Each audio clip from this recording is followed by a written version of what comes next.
Hey there, this is Brian Fields, amateur radio call sign, W9CR. And I have a little project I'm working on here. It's actually a Quantar VCO. It's been warming up right now. Of course, the case is off, and you can see it's been modified. I've already cleaned it up with some acetone and whatnot, prepping for this. You can see the case just kind of slides right over the top. There's a bunch of solder here that'll suck up into it. I just try to center this because it does move around a little bit here. It's not terribly critical. Hopefully this will work. If not, well, probably won't see the video. So the first thing I'm going to do here is, and it might be a little hard to see on here, but see around the side here, I'm going to throw some flux on it.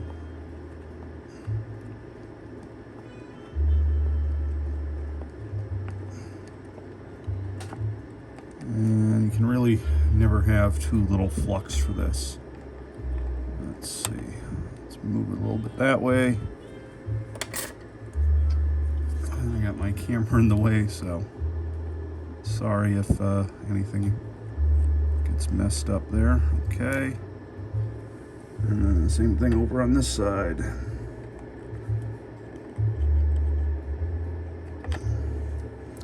And of course on the very top.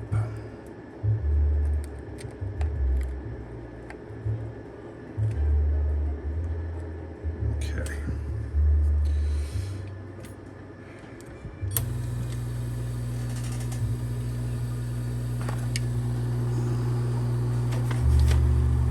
Have this set at 570,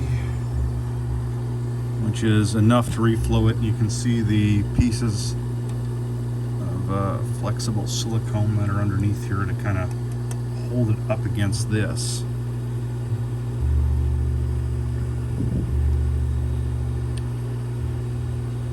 And I've had the underboard preheater on it for some time, so it's still going to take quite a few minutes to finally warm up here and flow. But I keep my tools close and my solder close, and my flux close. Flux is the big thing on this because it should have enough solder on here to shield properly. But the problem with this is it will reflow everything underneath it as well. Sometimes it's easier to switch out to a probe.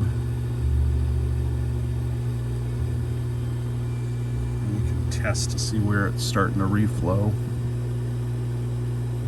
And that's just the flux melting. That's not the actual solder.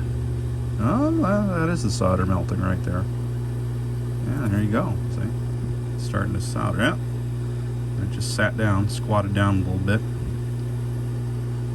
Keep bringing the temperature up on it. It'll get there. This side's hard to see because of what I'm doing.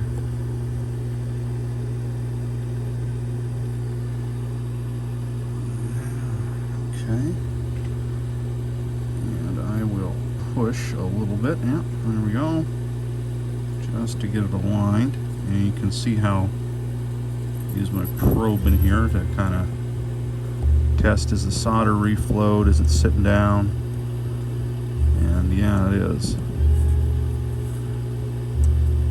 Okay, squat it down there. I have to figure out how I'm going to work around this here. Need to push it a little bit more that way. Yep, there we go. Testing that there, looks good. Move it around a little bit. Yeah, those are good there. Of course, I just tweaked it a little bit there, so let's go a little more like that.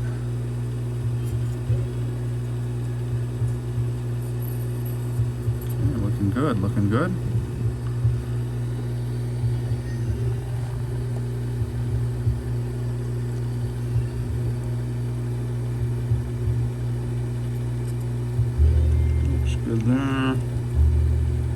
Looks good there.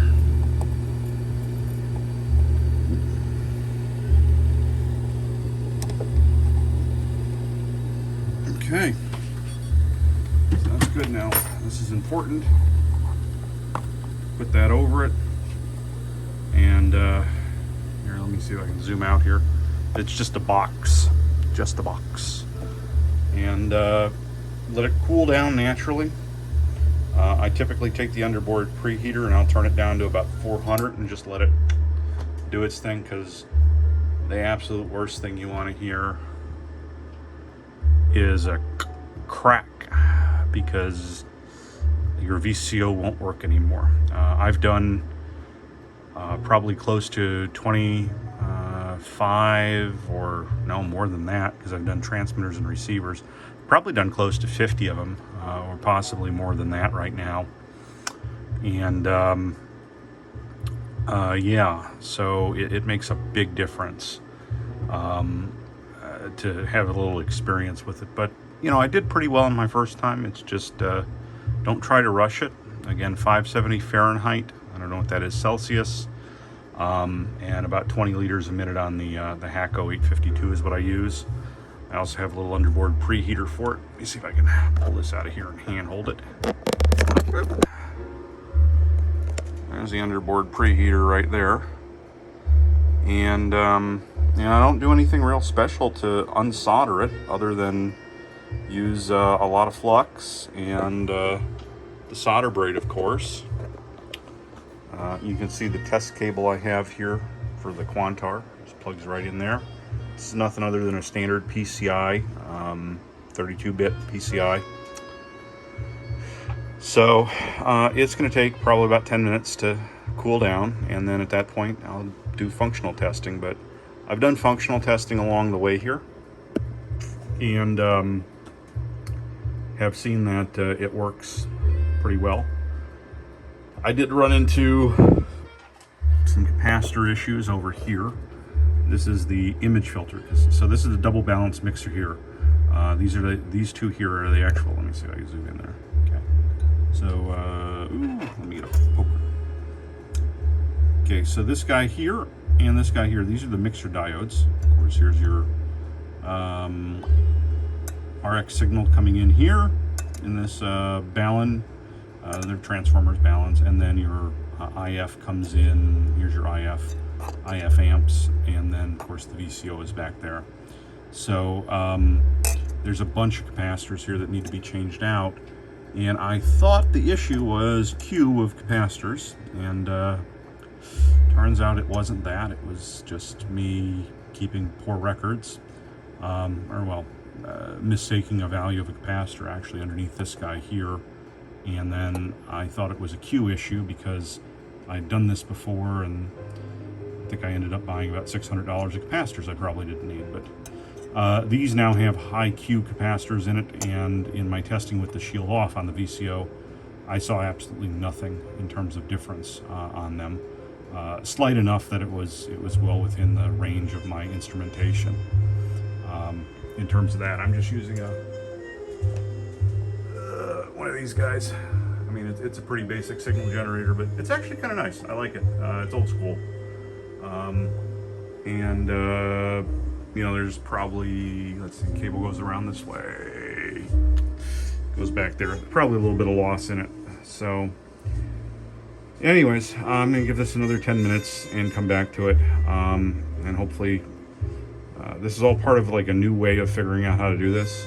So I'm hoping this will make it a little bit easier for the average person to do this.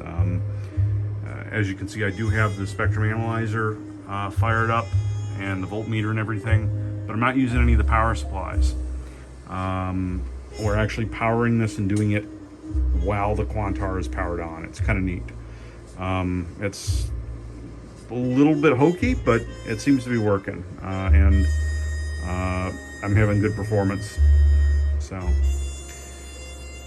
I'll hopefully update the webpage at some point when I have some more information on this.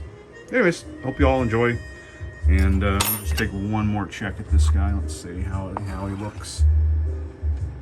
If I can get out of the way here. you know, it's pretty good. There's the support. It does make it sticky. That's the only thing.